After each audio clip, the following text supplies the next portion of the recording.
ಬೇಕು, ಸಮಯ ಈಗಲಿಂದ ಅವ್ರಿಗೆ ಮ್ಯಾನೇಜ್ ಮಾಡೋದು ಗೊತ್ತಾದ್ರೆ ಮುಂದೆ ಅವ್ರ ಫ್ಯೂಚರಲ್ಲಿ ಕೂಡ ಅವರು ಟೈಮ್ ಮ್ಯಾನೇಜ್ಮೆಂಟ್ನ ಕಲ್ತ್ಕೊಳ್ತಾರೆ.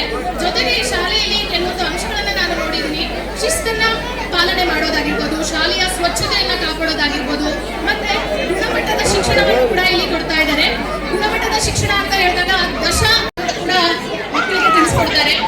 ಇಂಥ ಶಾಲೆಯಲ್ಲಿ ನಮ್ಮ ಮಕ್ಕಳು ಓದ್ತಾ ಇರೋದಕ್ಕೆ ನಿಜಕ್ಕೂ ನಾವು ಅದೃಷ್ಟ ಅಂತಾನೆ ಹೇಳ್ಬೋದು. ಸೊ ಇದೇ ರೀತಿ ಎಲ್ಲ ಕಾರ್ಯಕ್ರಮಗಳನ್ನ ಪವನ್ ಸರ್ ಮತ್ತೆ ಆಡಳಿತ ಮಂಡಳಿಯವರು ಮಾಡ್ಕೊಳ್ಬೇಕು ಅಂತ ಇನ್ನು ಕೇಳ್ಕೊಳ್ತೀನಿ. ಹೊಸ ಹೊಸ ಆವಿಷ್ಕಾರಗಳನ್ನ ಮಾಡಿ ಇದೇ ರೀತಿ ಶಾಲೆಯ ಅಭಿವೃದ್ಧಿಯನ್ನ ಮಾಡ್ತಾ ಇರಬೇಕು. ದೇವರು ನಿಮಗೆ ಆರೋಗ್ಯ ಆಯುಷ್ಯ ಎಲ್ಲ ಕೊಟ್ಟು ಕಾಪಾಡಲಿ. ನಿಮ್ಮ ಕುಟುಂಬ ಈ ಶಾಲೆಯ ಅಭಿವೃದ್ಧಿಗೆ ಪರಿಶ್ರಮ ಪಡ್ತಾ ಇರೋದು ನೋಡಿದ್ರೆ ತುಂಬಾ ಖುಷಿ ಆಗುತ್ತೆ.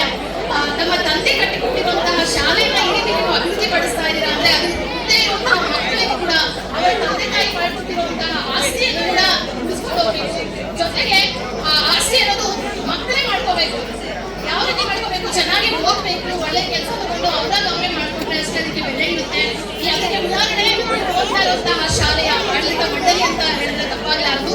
ನಿಜಕ್ಕೂ ನಿಮ್ಮ ಈ ಪರಿಶ್ರಮ ಶ್ಲಾಘನೀಯ ಸರ್. ಇಂಥ ಶಾಲೆಯಲ್ಲಿ ನಮ್ಮ ಮಗ ಓದ್ತಾ ಇರೋದು ತುಂಬಾ ಖುಷಿ ಅನಿಸುತ್ತೆ.